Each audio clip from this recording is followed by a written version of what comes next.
그거 아세요? 오늘 검찰이 삼성 이재용 부회장에 대한 구속영장을 청구했습니다. 근데 청구됐다는 소식은 들었는데 기사가 안 떠더라고요. 기사가. 모를 수밖에 없어요. 모르는 분들 많죠. 지금도. 포탈에 도배됐어야 되는데 포탈에 뒤에 이렇게 숨어 있더라고요. 이재용 검색해야 나온다는 그런 상황이었어요. 기사가 나왔는데 이재용 구속영장 청구 이렇게 일보가 나오고 어떤 상황으로 어떤 혐의로 구속영장 청구됐다 이렇게 나와야 되는데 언론이 어떻게 썼냐면 검찰 이재용 구속영장 청구하면서 삼성 대형 투자 차질 걱정된다. 코로나 난국에 검찰 해도 너무한다. 이재용 체육카드에 검찰 스스로 만든 제도도 무시했다 이렇게 얘기합니다. 포털에 이 연합뉴스 기사가 떴어요. 삼성 검찰 역습에 참담 경영 차질 빛나 초비상이야 이렇게 하면서 삼성 편만 엄청 들었어. 연합뉴스가 삼성 광고 많이 받는지 알겠어. 그런데 국민 세금 더 많이 받거든요. 1년에 360억 원 정도 받거든요. 이 사람들. 아니 언제부터 친구했다고 언제부터 기자들이 언론사가 삼성한테 친구했다고 이렇게 얘기해. 밑이야 너희들은. 바닥이야. 검찰도 지금 삼성 밑에 있잖아. 지금 법도 삼성 밑에 있고 바닥이라니까 왜 이렇게 친구인 척 하냐고. 여기는 순수 음악 방송 아닌 밤중에 주진우입니다. 전공은 종교. 그런데 종교 말고 다른 얘기를 더 잘합니다. 다른 얘기를 더 많이 합니다. 직업은 교수. 그런데 강의보다 방송을 더 좋아합니다. 방송 틀면 나옵니다. 요즘 부쩍 미모에 신경 쓰는 이종우 박사님 나오셨습니다. 안녕하세요. 네, 안녕하세요. 학생의 행복한 민주대학 사회와 협력하는 공영대학 상지대학교 이종우 교수입니다. 오랜만에 들었네 그거. 예, 뭐 요새 계속 게스트가 나오시고 또 이제 방송 분위기상 좀 학교 자랑을 하기가 힘들어서 네. 예, 요번에 저희가 이제 등록금 좀 깎아줍니까? 등록금을 깎을 만한 재원이 확보가 됐습니다. 상금 1,000만 원을 받았거든요, 학교에서. 예. 6월에 이제 민주화 운동에 주는 상을 저희 학교가 받았습니다. 그 1,000만 원으로 등록금 깎아줄 수 있어요? 뭐 어떻게건 하겠죠. 제가 알 바는 아닙니다. 김문기 전 이사장 돈 좀 내놔야 될 거 아니에요? 돈 좀 주세요, 빨리. 예. 아니 또 이건 무슨 말이죠? 오늘도 주눅 들지 마요 이 박사 이렇게 얘기 나는데 왜 주눅? 제가 이렇게 강압적인 사람이 아닌데요. 포스가 느껴져요. 제가 박사님한테 잘못하는 것처럼 사람들이 좀 잘해주세요. 저 아닌 밤중에 주진우입니다. 네. 빨간 조명에 비춰가지고 네. 포스와 오라가 네. 쭉 올라오는. 예, 저는 뵈면은 묘한 경험을 묘한 알겠습니다. 체감을 합니다. 알겠습니다. 예. 박사님 제가 잘 모시겠습니다. 제가 받들어 모시겠습니다. 왜 그래 또 벌써. 네. 러게이지스님 이종우 박사 요즘 연애한다에 저는 500원 걸겠습니다.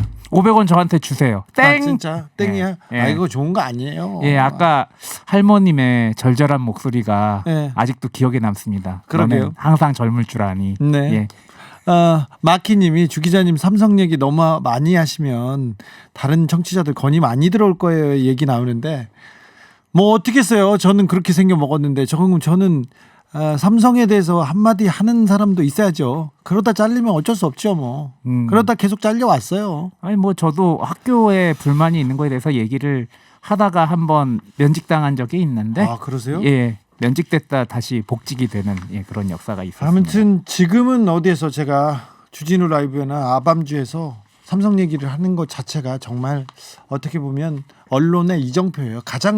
저는 삼성에 대해서는 가장 앞에서 큰 소리를 치는 사람인데 어디에서 이렇게 삼성에 대해서 얘기하지 않습니까? 옛날 같은 방송 프로그램 없어져요. 바로 잘려요. 그렇죠. 근데 지금 이만큼 그리고 제가 이렇게 외쳐야 다른 언론인들도 따라서 외치고 이렇게 좀 따라와요.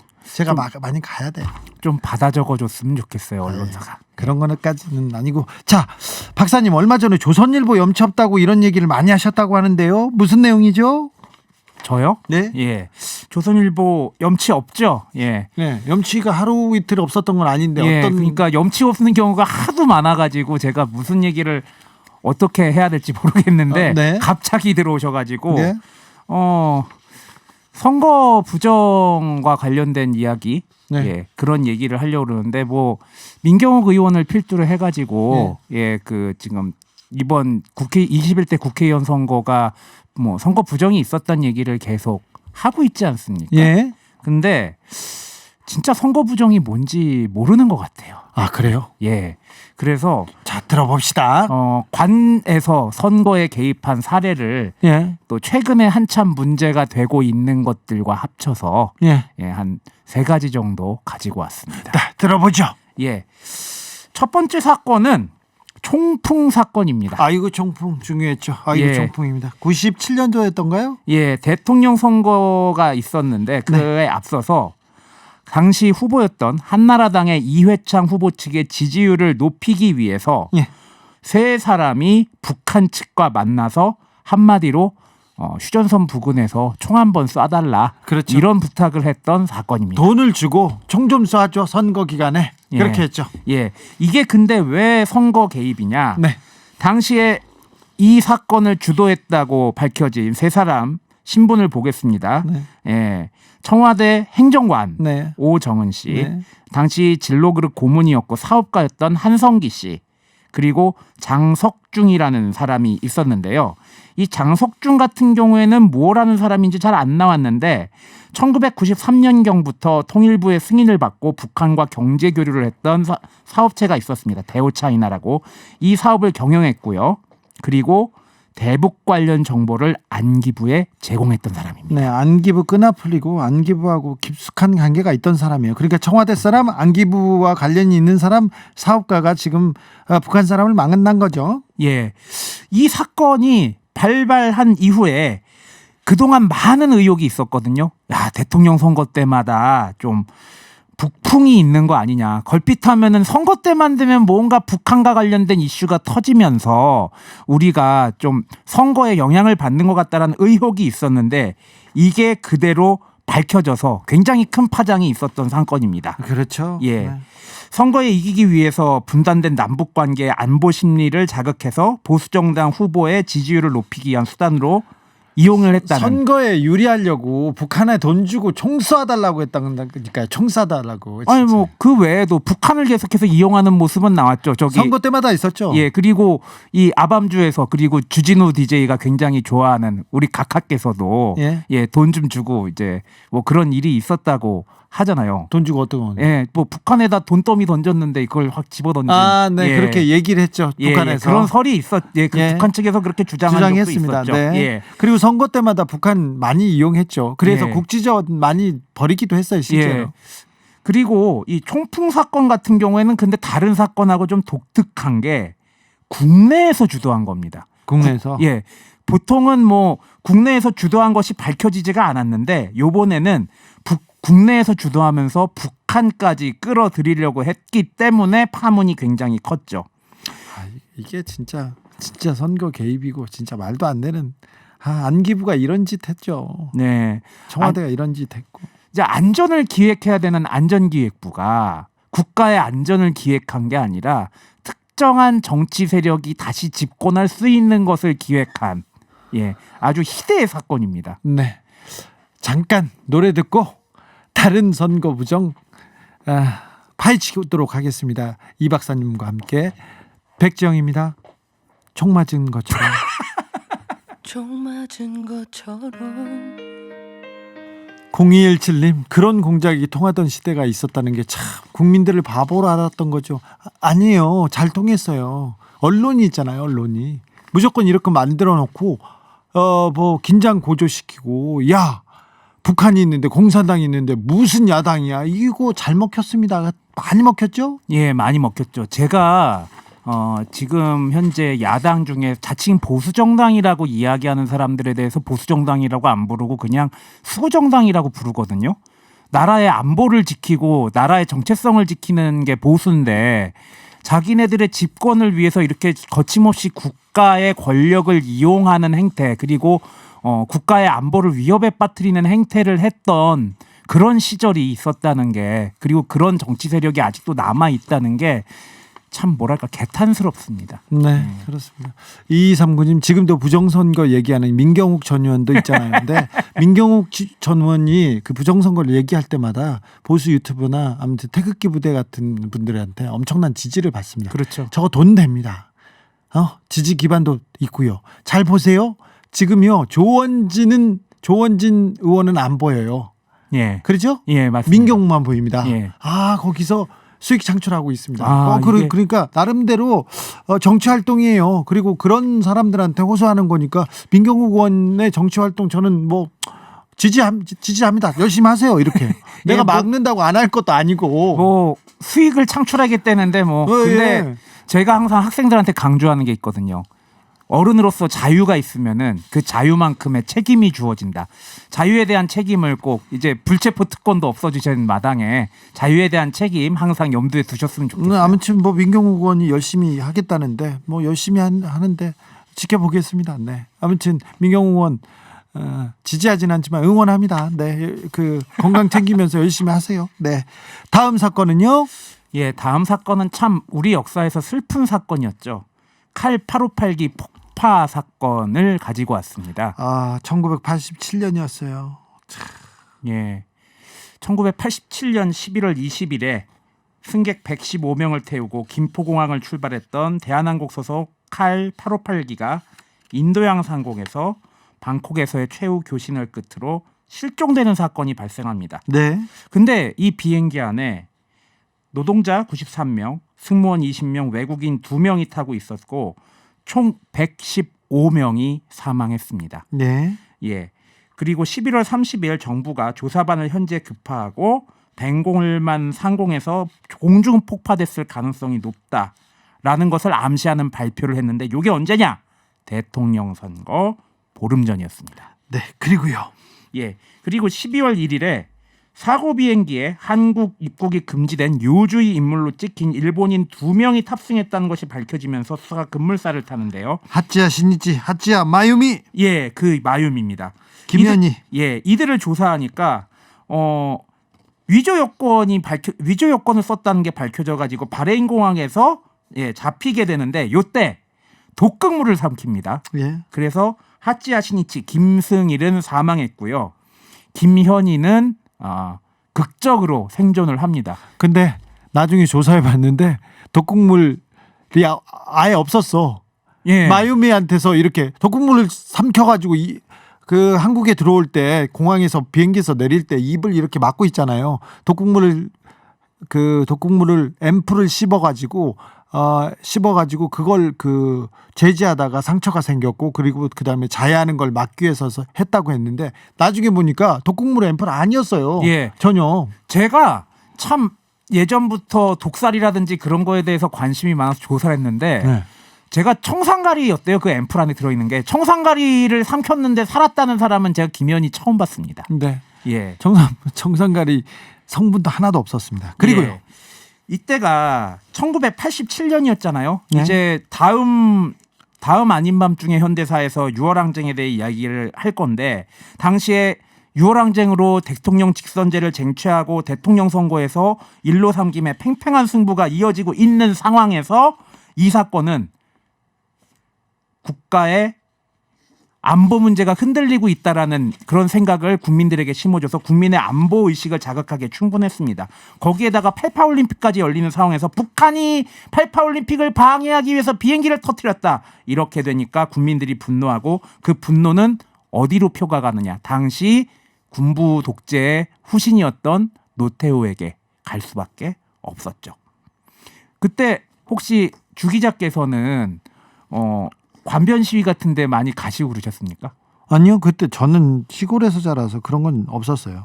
저 같은 경우에는 그 칼 858기 폭파 사건 난 다음에 무슨 반공웅변 대회, 반공 글짓기 대회 다 했죠. 반공 글짓기 그런 건 대회. 했죠. 예, 그런 거 굉장히 많이 나오고 애국조회 때 뭐 물러가라 한 번씩 외치고 예. 그랬던 기억이 납니다. 네. 예. 노태우가 결국에는 대통령 선거에서 승리를 거두고 대통령에 당선이 되고 1988년이 됐습니다. 1월 15일 김현희는 똑똑한 한국말로 김정일의 사주를 받고 88올림픽을 방해하고 남한 내 계급투쟁을 촉발시키기 위해 칼기를 폭파했다라고 또박또박 얘기를 했습니다. 그때 김현희가 근데 북한 사투리가 하나도 없었고요. 그리고 자기가 쓴 글도 이거 북한말 아닌데 이렇게 나왔어요. 안기부에서 조사 받을 때도 그랬고요. 그 이후에도 어떤 데도 북한의 그 말이 없었어요. 그래서 너무 이상하잖아. 나중에 그래서 안기부가 조서를 새로 만들었어. 북한 사투리를 예, 갖다가 예, 몇 개 예. 갖다가 만들었는데 그것도 북한 사람들한테 맞았더니 말이 안 된다고 했죠. 여기에 또 에피소드가 있잖아요. 김현희가 끝까지 일본 사람이라고 주장하고 자기가 한국말을 못한다는 것을 얘기하려고 했는데 같이 목욕을 하다가 같이 목욕하던 여자 정보원이 뜨거운 물을 확 붓는데 아 뜨거 해가지고 한국말을 하는 게 밝혀졌다는 그런 에피소드인데 그거는 한간에 흐르고 있습니다. 네, 그거는 진짜는 아니고요. 언제 조선일보 보면 뭐 갑자기 어떤 노래를 틀어줬더니 거기서 감동하고 뭐 말을 했다 이렇게 하는데 거의 다 뻥이에요. 다 뻥이었어. 그때 김현희 씨와 관련된 거의 모든 뉴스가 거짓말이었습니다. 예, 그러니까 이제 칼 858기가 폭파되고 이 발표가 있었던 게 선거 보름 전, 그리고 강제로 한국에 압송된 것이 선거 전날. 선거 전날에 선거는 다 묻히고 이게 어떻게 이룬 민주화고 어떻게 이룬 대통령 직선제인데 그런 건 다 묻히고 오로지 김현희 마유미 김현희 칼 858 이걸로 다 도배가 됐었습니다. 특히 조선일보나 그 몇 개 신문에서는 김현희의 미모, 김현희의 사생활 이렇게 해서 계속 기사가 쏟아졌는데요. 나중에 다 거짓말이더라고요. 예. 제가 처음에 기자 되고 이 문제에 대해서 관심을 가졌어요. 천주교 정의구현사재단 함세웅 신부님과 그리고 신성국 신부님이 이 문제를 좀 같이 풀어보자고 해서 제가 평양에 2번이나 갔었어요. 그 김현희 건 가지고 거기에서 사람도 만났고 그다음에 태국도 가고 여러 곳을 돌아다녔는데 그때 그 안기부에서 조사한 거는 거의 거짓말이었습니다. 예. 거의 거짓말이에요. 앞뒤가 하나도 안 맞아요. 예, 안기부 얘기 나온 김에 제가 재밌는 거를 발견했는데 재미없으면 어떻게 하려고. 아니 이런 거 하면 또 주눅 드니까 그러면 안 돼요. 저 주눅 들었어요. 바로 그 칼 858기 폭파 당시에 안기부에서 이제 수사 발표를 여러 번 했는데 이 수사를 발표할 때 추락 지점에 가가지고 조사를 해야 되는데 갑자기 버마와 당시 이제 지금의 미얀마와 방콕 사이에 있는 밀림지대를 수색을 합니다. 그리고 한참 지난 다음에 그 바다 근처로 수색을 하고 그리고 그때 당시에 안기부에서 이런 발표를 합니다. 바다를 수색하는 것을 3일 만인가 중단을 하는데 중단했던 이유가 일단 2,000m, 3,000m 수심이고 그리고 조류가 굉장히 세고 상어가 출몰해서 도저히 바다를 수색할 수 없고 그리고 폭파범이 잡혔기 때문에 우리는 수사를 중단할 수밖에 없다라고 한 사람이 그때 당시에 안기부의 정형근 씨였습니다. 정형근 씨가 이거 조사 단장 맡았었죠. 그때? 네. 그리고 훗날 국회의원이 되고 묵주기도를 하다가 큰 망신을 당하기도 했죠. 예. 김현희도 너무 빨리 잡았쥬 이런 분이 있었어요. 맞아요. 김현희가 말도 안 되고 테러범이 움직이는 순간마다 사진을 다 찍어줬어요. 예. 그리고 그 도시로 가기 위해서 어디 들렸어요. 근데 그때마다 사진을 찍었고요. 또 돌아갈 때도 지금 드라마틱하게 잡혔어요. 그렇죠. 이 북한 특수공작원이라는 사람들이 어떤 사람들입니까? 막 뛰면서 총 쏘고 우리나라 군인들하고 뭐 전투력으로 상대가 안 되게 정말 세다고 하는 사람들 아니에요. 근데 그런 사람들이 관광지마다 가서 사진 다 찍고 나 여기 있으니까 나 잡아봐라 이런 것도 아니고 계속 다니면서 자기 행적을 다 밝혔단 말이에요. 네. 세상에 이런 정보원이 어디 있습니까? 이런 간첩이 어디 있어요? 갈 때도 이게 폭발하러 갈 때도 너무 많은 데 가서 그 많은 흔적을 남기고 너무 관광지를 많이 가셨어요. 네. 같이 있었던 죽은 남자 김승일 씨는 실제로 죽은 건가요? 물어보는데 죽긴 했어요. 네. 글쎄요. 누가 더 효과가 있었는지 골랐으려나? 전 그건 잘 모르겠습니다. 솔직히. 0809님 김현희가 너무 잘 살고 있다는 게 그거 자체가 아이러니죠. 이렇게 얘기하는데 김현희 씨는 뭐 살았으니까 어떻게 뭐 실종자 가족이라고 합니다. 자기들은 유가족이란 말을 지금도 못 받아들이고 있습니다. 근데 고통 속에서 사는데 김현희가 이렇게 잘 사나. 김현희가 진실을 밝혀야 될 텐데 그럴 기미가 없어요. 이분 조선일보하고만 얘기하고요. 예, 그렇죠. 그리고 또 나중에 김대중 노무현 정부에서 진상조사 움직임을 한번 보이려고 하면은 김현희 씨는 잠적하고 침묵하고 이걸 반복하다가 이명박 정부가 딱 들어서니까 기자회견에서 김대중 노무현 정부 때 국정원이 자기에게 거짓 진술을 강요했다고 주장하고 조선일보와의 인터뷰에서 자신에게 일본어를 가르쳤다던 납치된 일본인 여성의 가족을 만나서 저희 어머니랑 너무 비슷하게 생겼어 이런 식으로 인터뷰하고 네. 예, 그 뒤에 행보가 매우 이상합니다. 네. 예. 이분이 안기부에 무술 요원하고 그러니까 자기 경원하고 결혼했거든요. 그래서 경주에서 내려갔는데 그분이 경주에서 일식 주점도 했고요. 식당도 하고 그랬는데 거의 조금 잘 안 됐어요. 그래서 김현희 씨가 거의 먹여 살리다시피 했는데 제가 김현희 씨 시아버지의 생일상을 차리는 날 제가 거기에 급습해가지고 아유 남의 잔치상을 왜 또 그날 뒤집어져. 뭐.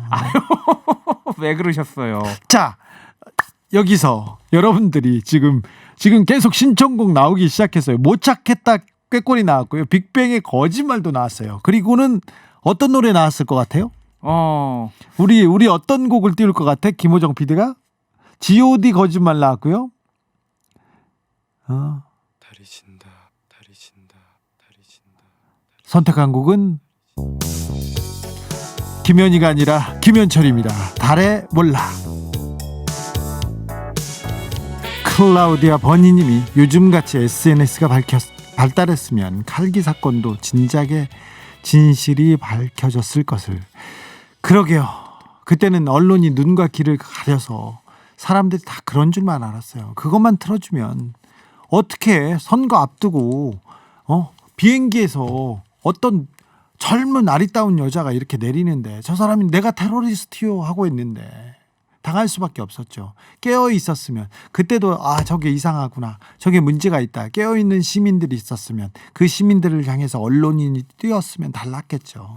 저는 이 사건에서 제일 안타까운 점이 115명이나 되는 사람이 사망했다는 거예요. 예, 아까 유가족이 아니고 실종자라고 불러달라고 얘기하셨는데 뭐라고 하셨냐면은 우리는 이 32년 동안 그렇게 진짜 외쳐도 하나 밝혀진 것도 없고 너무너무 억울한 이 마음을 하루빨리 진짜 진실이 밝혀졌으면 좋겠어요. 제가 잘 안 울었는데 하면서 울먹울먹했던 그런 실종자 가족의 모습이 떠오릅니다. 항상 눈물로 사셨어요. 그분들이. 네. 이제 정권을 지키기 위해서 아무렇지도 않게 사람을 115명을 죽인 게 아니냐 이런 의혹도 있고, 예, 분명히 그리고 무지개 공작이라는 것이 문건이 밝혀지면서 이 폭파 사건으로 인해서 정권이 개입했다는 사실이 드러났죠. 네, 그런데 국정원 과거사에서 열릴 때마다 자기 선배들 일이거든. 그래서 파묻고 해가지고 우리가 진실을 밝힐 수 있는 기회를 잃어버렸어요. 그래서 너무 안타깝습니다. 느티나무님이 국정원 김하영은 조사받다가 경찰이랑 결혼하고 김현희는 경호원이랑 결혼하고 참 요상하죠. 그런데 박사님 뭐 하셨어요? 이 박사는 이 박사님 뭐 하셨어요? 갑자기 눈물이 앞을 가리네요. 네. 저 어떻게 TBS에서 어떻게 안 됩니까? 안 돼요. 안 됩니까? 네. 이번 생은 틀렸네요. 아니요. 네. 여기에서 그거는 알아서 해야지. 연애는 알아서 해야지. 방송국이 어떻게 합니까? 너무한 거 아닙니까? 이제 범죄 저지른 사람들은 다 결혼하고 나는 못하고. 이게 뭡니까? 국정원의 김하영 씨는 경찰이랑 결혼했습니다. 그때 당시 수사를 하던 곳이 수서경찰서였는데 수서경찰서에 경찰대를 나온 간부하고 연애를 해서 결혼했는데 그분은 수사를 담당하지 않았다고 주장하고 있습니다. 경찰이 그렇게 얘기하고 있습니다. 예, 알겠어요. 네, 알겠어. 수서경찰서 경찰대 출신 경찰님하고 그냥 결혼했습니다. 네, 축하드리고요. 애 낳은 것도 축하드리고요. 예. 김하영 씨 승진했습니다. 6월 1일자로 예. 축하드립니다. 예, 네. 백년해로 하시고요. 네. 예. 언제까지 젊을 줄 알고 얼른 연애하셔야지. 그렇게 말씀하시니까 아까 할머니 톤이 또 생각나네요. 그러니까 할머니 톤으로. 자, 한명숙 관련돼서 이것도 선거 개입이라고 지금 이 박사님이 얘기하시고 있습니다. 예, 제 주장이자 많은 사람들이 이렇게 얘기하고 있죠. 여기서 봐야 돼요. 사실은 이 사건은 여기서 봐야 됩니다. 자, 이 박사님의 강연 시작됩니다. 계속됩니다. 예, 이전 사건들을 보면 안기부가 개입을 했고요. 그리고 청와대가 개입을 했고 이 한명숙 불법 정치자금 수수 조작 의혹은 검찰이 개입한 사건이죠. 네. 예, 어떻게 보면은 이 세 가지 사건들을 통해서 우리나라의 공권력이 어떻게 이동하는지도 한번 확인해 볼 수가 있습니다. 안기부 국정원이 활동하다가 이제는 검찰이 선거에 개입한다는 의혹을 받고 있는 거지요. 한명숙 전 국무총리가 이제 건설회사 한신건영의 전 대표인 한만호로부터 2007년에 세 차례에 걸쳐서 총 9억 원의 불법 정치자금을 수수했다는 사건이죠. 근데 한명숙 전 총리가 받았는지 의자가 받았는지 뭐 별의별 얘기들이 다 나오고 있고 지금도 문제가 되고 있습니다. 이게 검찰이 한만호 씨에게 굉장히 인격적인 모독과 그리고 불법적인 그런 얘기들을 하면서 불법적인 행위들을 하면서 선거에 개입했다는 의혹이죠. 예. 그 결과 서울시장 경선 과정에서 이제 정치자금을 수수했다는 혐의를 받아서도 기소가 됐었는데 결국에는 이거는 무죄를 받았는데 문제는 그 이후가 됐던 거죠. 한신건영에서 9억을 이제 수수했다라는 의혹을 받은 것은 특수 2부에서 한명숙 전 총리를 잡기 위해서 전방위 수사를 하다가 실패했어요. 그러자 특수 1부에서 다른 건으로 별건을 가지고 다시 수사를 합니다. 선거가 코앞에 다가와 있는데. 예. 2010년이 당시에 지자체 선거가 있던 해였습니다. 일단 대한통운 비자금 의혹은 한명숙 당시 후보가 벗었고 2010년 4월 21일에 서울시장 선거에 출마할 것을 공식적으로 선언을 합니다. 그리고 2010년 5월 6일 민주당 경선에서 승리하고 민주당 서울특별시장 후보로 출마하게 되었는데 그 전부터 한명숙 전 총리가 서울시장 후보가 된다는 거는 다 알고 있었어요. 그 해 전부터. 예, 그렇다면 이게 무슨 결론이 나느냐, 잠정 결론이. 한명숙 총리가 서울시장이 되지 않게끔 만들기 위해서 검찰이 개입한 거라는 의혹을 충분히 제기할 수 있겠죠. 예. 한명숙 불법 정치자금 수사의 결정적인 증인이었던 한만호 대표가 수사에 협조하기 시작한 시기가 또 이상합니다. 2010년 4월 초, 당시 서울시장 선거가 불과 2달 앞으로 다가온 시점이었습니다. 한 대표가 검찰로부터 진술을 언론에 흘리지 않겠다는 약속을 받았다고 했는데 그냥 진술이 아니라 만들어진 진술이 이 선거에 영향을 끼칠 것을 우려했기 때문입니다. 그의 비망록을 보면은 검찰 진술 내용을 언론에 제공하지 않겠다는 약속에 모두 거짓 진술을 하고 날인을 해댔다라고 비망록에 썼는데 이 약속이 지켜지지 않습니다. 아니 뭐 검찰 진술 언론 제공하지 않는다 이런 거는 뭐 당연히 그럴 수도 있죠. 예. 뭐 언론에 제공하겠다 하고 진술을 받았겠어요? 예. 그래서 검찰에서 내부적으로 진술 내용을 받은 게 동아일보를 비롯해서 문화일보 등등에 슬슬 계속해서 빵빵 터지기 시작했던 검찰이 거죠. 수사를 하면 동아일보에서 한 판을 씁니다. 한 판을 쓰는데 검찰 수사 내용이 다 나와요. 그러니까 재판을 받기 전에 판결을 내리기 전에 이미 언론에서 선거 전에 이렇게 다 이렇게 도배가 된 거죠. 그래서 뭐 명예살인 이미 뭐 여론 재판에서는 그 뭐 유무죄가 다 갈린 상태죠. 네. 한만호 대표가 검찰이 여론조사 결과를 살살 지켜보면서 소위 말하는 언론질을 했다고 비망록에 기록을 했습니다. 비망록을 보면요. 검찰의 언론 플레이는 마술사 수준이었다. 검찰은 선거 전에 계속 지지율과 여론조사 결과를 분석하며 증인의 허위 진술 내용을 언론질해댔다. 당시 여론조사 결과 20% 이상 차이가 나오자 시장님 서울시장 선거 하나만 아닙니까? 하며 흐뭇해했다라고 기록하고 있습니다. 특수 2부에서 수사를 하다가 그 다음날 무죄가 나왔습니다. 특수 2부 수사는. 그런데 그때는 한명숙 전 총리가 앞서고 있었어요. 오세훈 시장 후보를. 그러다가 특수 1부에서 한명숙 수사를 시작하자마자 여론이 바뀝니다. 당연하죠. 구속될 사람이고 시장 뽑아놓으면 다시 선거를 해야 될지도 모르니 그 사람을 지지하겠어요. 지지하는 사람들도 어렵겠다고 외면하죠. 그래서 그때 여론조사 때 20% 이상 차이 났었어요. 20%, 40%까지 난 것도 있던 걸로 저는 기억하고 있는데 20% 이상 항상 났습니다. 가장 가까웠을 때 마지막 여론조사 공표일 때 나왔던 게 한 17% 정도였던 걸로 기억합니다. 정확한지는 모르겠으나 거의 20% 차이였는데 그날 개표해서 이거 뚜껑을 까보자마자 0.7%였던 것 같아요. 차이가. 네.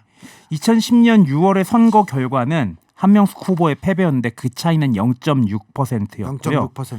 예, 그리고 이러한 검찰이 선거 개입을 했다는 의혹에 검찰 혼자서 한 게 아니라 또 한 팀이 개입을 한 게 바로 앞에서 얘기했던 언론입니다. 이 언론질 얘기를 조금 하면요. 한만호 대표에 대한 수사가 4월 1일에 시작됐는데 지방선거 전날인 6월 1일까지 한명숙 정치자금 사건 보도가 무려 700건이 넘게 쏟아집니다. 그래서 한 대표는 당시 또 비망록에서 서울중앙지검 특수부의 상황을 이렇게 얘기했습니다. 서울시장 선거 시작 전에는 특수부 검찰은 막 전쟁터 같았다. 서둘렀다. 연일 소환 조사하고 수많은 사람들이 조사를 받았다. 이 방 저 방에서 조사받는 소리가 들릴 정도였다. 라고까지 얘기를 했습니다. 그래서 결국 뭐 검찰이 그리고 언론이 선거를 다 치렀어요. 그때는 언론 이러면 안 된다 그런 자성도 없었어요. 보수가 아니라 진보 언론도 다 그랬어요. 그런데 한명숙 전 총리 직전에 똑같은 사건이 있었어. 검찰이 흘리면 언론이 계속 물어뜯어서 그래서 노무현 전 대통령이 돌아가셨어요. 그런데 그 언론과 검찰의 더러운 짓을 지금도 보고 있습니다. 지금도 보고 있습니다. 네. 그리고 또 곁다리로 하나 또 참가했던 게 대법원이었죠. 네, 예. 대법원이 이거 가지고 속상해요. 이 자세한 내용 한명숙 전 총리 사건 자세한 내용 제가 유튜브에서 주기자에서 정확하게 정리해놨어요. 예, 네. 더 이상 얘기할 게 없는데 네. 정말 선거가 민주주의의 꽃이라고 하는데 국가기관에 의해서 이렇게 민주주의에 꽂힌 선거가 자꾸 꺾이고 짓밟히면은 안 된다고 생각을 합니다. 나는 중간에서 검찰도 검찰이고 국가기관도 그렇지만 언론이 제일 나빴다고 생각해요. 예, 맞습니다. 언론이 특별히 보수 언론이 이렇게 마구 물어뜯지 않습니까? 그럼 조금 다시 한번 생각해 보자고요. 잘 한번 생각해 보자고. 삼성 막 편들잖아, 이 사람들이. 네네. 조중동에서 막 편들잖아. 그럼 예. 생각해 봐야죠, 선생님. 그렇죠. 예, 맞습니다. 누가 이 사건의 중심에서 가장 나팔수 노릇을 하느냐가 이 사건이 어떤 식의 결론을 맺어야 되는지의 중요한 척도 중 하나입니다. 그렇죠. 보수 언론이 일단 그렇게 물어뜯으면 한번 다시 생각해 봐야죠. 한번 다시 생각해 봐야 됩니다. 그럴까요? 네. 9832님 이랬던 사람들인데 윤미향 흔들기 곱게 보일 리가 없죠. 이런 얘기했습니다. 여기까지 하겠습니다. 이종우 박사님이었습니다. 네, 감사합니다.